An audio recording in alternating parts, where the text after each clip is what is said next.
Сәлеметсіңдер ме балалар? Бүгінгі жаңа сабақтың тақырыбы спорт залда.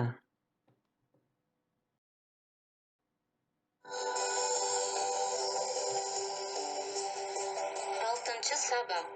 Спорт залда. Бірінші тапсырма. Тыңда, қайтала, оқы.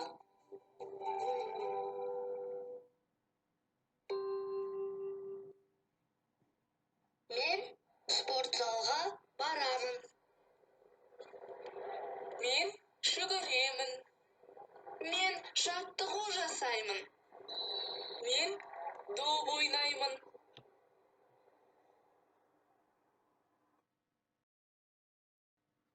Екінші тапсырма. Оқы. Сұраққа жауап бер. Сен спорт залда не істейсің? Спорт залда доп ойнаймын, жаттығу жасаймын, жүгіремін. Есте сақта. Мен жүгіремін, мен жүгірмеймін.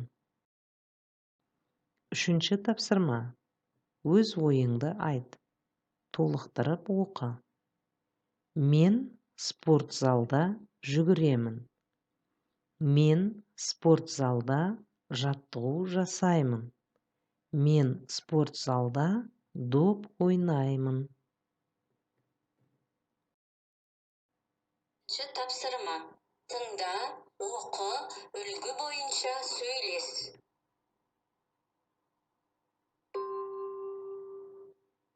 Сен қайда барасың? Мен спорт залға барамын.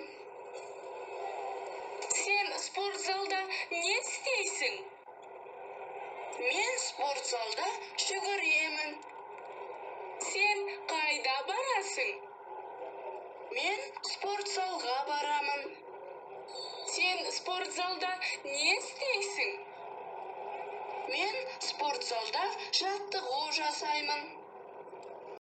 Сен қайда барасың? Мен спорт залға барамын.